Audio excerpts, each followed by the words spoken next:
संभल हिंसा को लेकर संसद से लेकर प्रदेश में विपक्ष केंद्र सरकार जबरदस्त हमला कर रहा है। सभी संभल में बाहरी लोगों का प्रवेश वर्जित है। बात करें आज नेता प्रतिपक्ष राहुल गांधी व प्रियंका वाड्रा अपने सैकड़ों समर्थकों के साथ संभल की ओर जाने के लिए आगे बढ़े।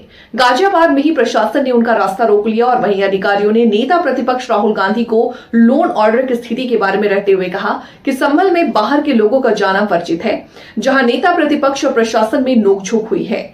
वहीं डीएम संभाल ने अपने आसपास के जिला अधिकारियों से संपर्क कर उन्हें बाहरी लोगों को अपने अपने क्षेत्र में रोकने का अनुरोध किया था और भारी संख्या में पुलिस फोर्स तैनात कर दी गई, जहां लंबा जाम देखने को मिला। वहीं इंडिया गठबंधन के नेताओं के अलग अलग बयान भी सामने आए। इंडिया गठबंधन के सभी नेताओं ने केंद्र सरकार और प्रदेश सरकार को तानाशाही के आरोप लगाए और कहा कि ये लोकतंत्र की हत्या है, जहां नेता प्रतिपक्ष दंगा प्रभावित क्षेत्र में जा भी नहीं सकते। नमस्कार, हम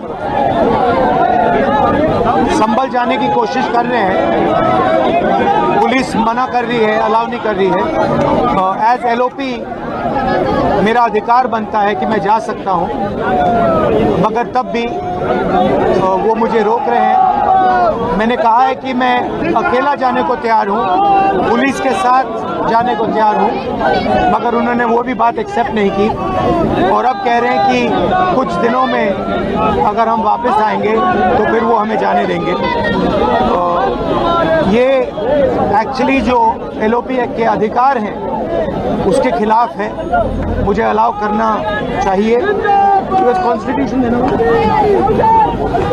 हम तुम्हारे साथ, ये कॉन्स्टिट्यूशन के खिलाफ है। हम सिर्फ संभल जाना चाहते हैं, देखना चाहते हैं वहाँ क्या हुआ, लोगों से मिलना चाहते हैं।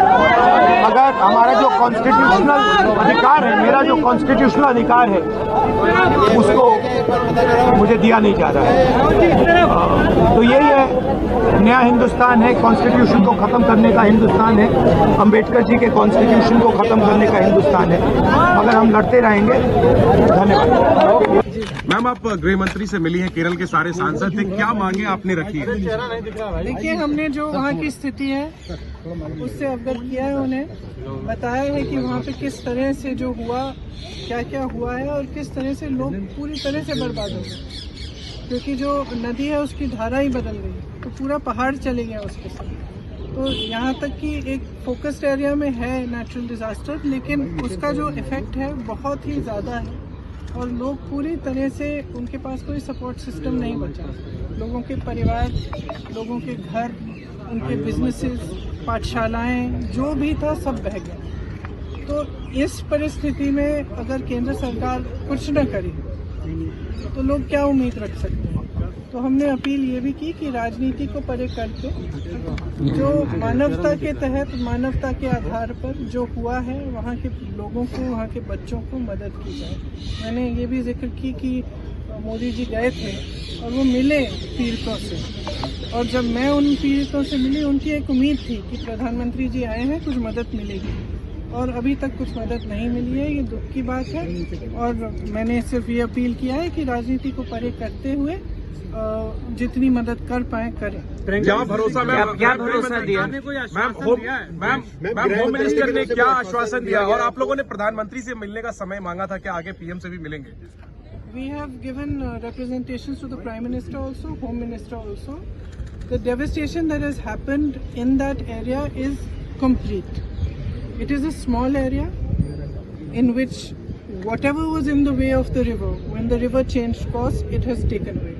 So it is not just a question of people losing one member of a family, or maybe some part of their home, or some part of their life. The people who are affected have lost absolutely everything. There are people who have lost every member of their family, young children. They have no support system.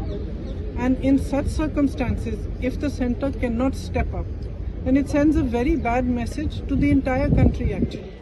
And especially to the victims. The Prime Minister visited, he met the victims. I personally spoke to them, and even after he met them, they expressed that now he has come, maybe we will get some relief from the center. 4 months have passed and that relief has not been forthcoming. So I have appealed to the Home Minister, and he's listened to us very kindly. I have appealed to him that we rise above politics and truly recognize the pain and the suffering that these people have gone through. because the suffering is immense.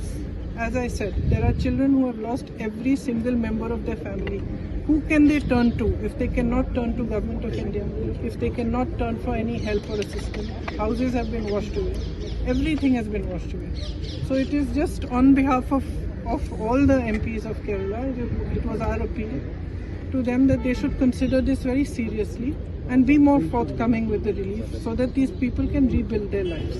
Ma'am, home minister ने क्या आप लोगों को कहा, और कल बताया जा रहा है कल शाम तक उन्होंने कहा कि कुछ डिटेल्स देंगे, क्या उन्होंने कहा है कि जो किया गया है और जो हो सकता है उन दोनों चीज़ों की डिटेल हमें कल शाम तक दे देंगे।